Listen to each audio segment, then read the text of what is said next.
Welcome back, scholars. This video will be the first of a 3-video series looking at the various ways that we can use the sum and difference formulas to answer various trigonometric problems.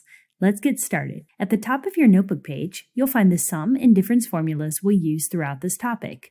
Note that they are separated by the sine, cosine, and tangent formulas, and that there are 2 equations or formulas for each function. You'll also find that these formulas are located in your flipbook inside the top flap. We'll start by looking at one of the simplest ways to use these formulas, which is to find the exact value of a trig expression. We'll start here on the left with cosine of 75 degrees. Our goal here will be to break up the 75 degrees into a sum or difference of special right triangle angles. Why choose those angles specifically? Well, we already know their exact value from the unit circle, so that makes simplifying the expression easier. Let's write cosine of 75 degrees as cosine of 30 plus 45 degrees. Note that I am putting the sum in parentheses, which combine to make the argument or input of the cosine function. From here, we'll use Cosine Sum Formula and expand the expression to cosine of 30 degrees times cosine of 45 degrees minus sine of 30 degrees times sine of 45 degrees. We'll replace all 4 expressions with the actual values of each using the unit circle as a reference. When multiplying fractions, we multiply across the numerator and denominator. This leaves us with root 6 minus root 2 all over 4. Let's look over to the right now. Once again, my goal will be to break up this pi over 12 into a sum or difference of special right triangle angles. This time, I'll write sine of pi over 12 as sine of pi over 3 minus pi over 4.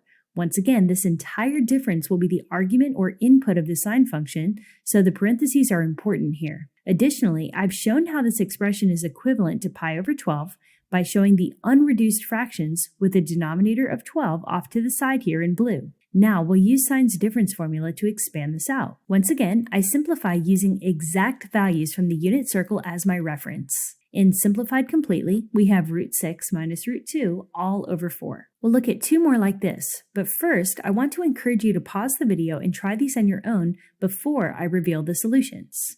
Okay, hopefully you took a moment to set these up on your own. On the left, I have cosine of 15 degrees rewritten as the difference of 45 and 30 degrees.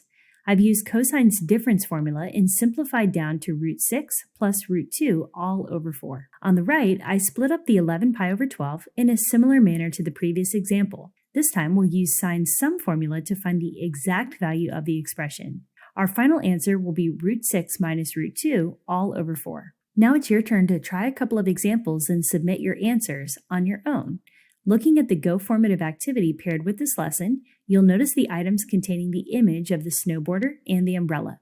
Go ahead and take a moment to answer each question before moving on to the next example. The solutions for these questions will be available on the class notes and within the key on Go formative after you click Submit. Remember, you don't need to get these questions right. It's just a way to get some preliminary practice as we build these concepts up throughout the lesson. Just answer to the best of your ability. All right, we have one more Go formative question here, this time paired with the emoji image of the dog. This time in blue, we have the function cosine of x plus 2, and in red, we have cosine of x plus cosine of 2. Is it true that these functions are equal to one another? Select true for yes or false for no. Then think about your justification. Let's look at just 2 more examples. This time we're evaluating trig expressions that are already written as a sum or difference, but we aren't given the angles directly. This first example asks us to find sine of the sum of angles u and v. We are told sine of u is 4/5 and cosine of v is negative 12/13. We're also told what quadrants these angles are located in from the inequalities. So what I recommend doing first here is drawing a small triangle to represent each angle in the appropriate quadrant. Then, remembering that sine is opposite over hypotenuse and cosine is adjacent over hypotenuse, go ahead and fill in the known information and use the Pythagorean theorem to find any missing sides. These triangles happen to both be Pythagorean triples. Did you notice that? All right, now we're ready to find sine of u plus v. So go ahead and locate the appropriate formula and substitute the exact values using the triangles you drew as a reference. For example, sine of u will be 4/5 and cosine of v will be negative 12/13. Add that to cosine of u, which is 3/5, times sine of v, which is 5/13. Take care to multiply and then add accurately, and our final answer will be negative 33/65. Let's look at one more together. This time we're looking for cosine of alpha minus beta.